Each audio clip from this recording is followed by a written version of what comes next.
Yan. B. Saan pala natin Yung like this, baby, oh. Like this, oh. Ano yung kami Baby. sulat baby B? So, itaas na ang kamay. Listen, baby. Yung ganun, anak, Ay! oh. B. Atina!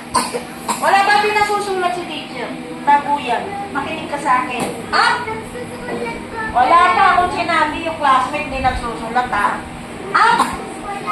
Down. Sulat mo nga yung small b. Mamaya ba magsusulat na tayo? Halika, sulat ka, B.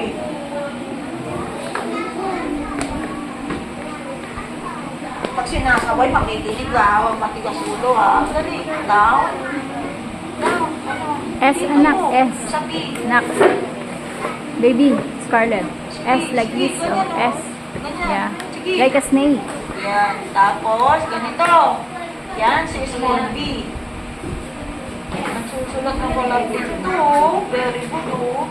Hindi, nakaganyan. Yan, ha? Okay, thank you, Tina. Right letter S, Melon. S! S. Ano sabi ni S? Ano sabi ni B? Baboy. Okay na. Quiet lang, quiet. Just raise your hand. S. Your name. Parang snake yun. Baby S! Tignan nyo! Ayan siya, makinig nga dito. S, my love. S. Like this. Sabi S.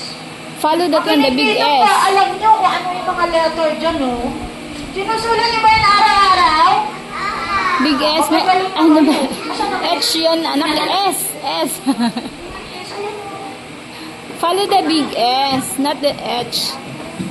Marunong naman. Ano ang sinawan natin? Upo ka kasi. Ganyan niya, ganyan. O, dali, sulat mo. Hindi niya lang makita. Tinitingin. O, tama. Kaya lang. Okay, okay. Palapakan nyo nga siya. Yay! Good job.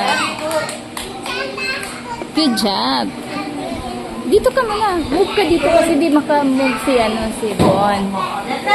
Give me five. Basahin nyo nga. Sabi nyo H. Ayun na. Sabi nyo H.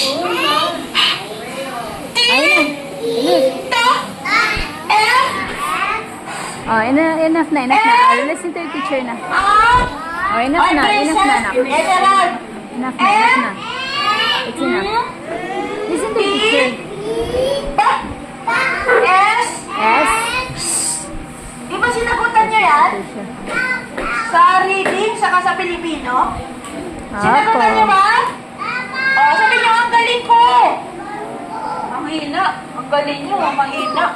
Diba? Okay, eto na. Yung gagawin natin.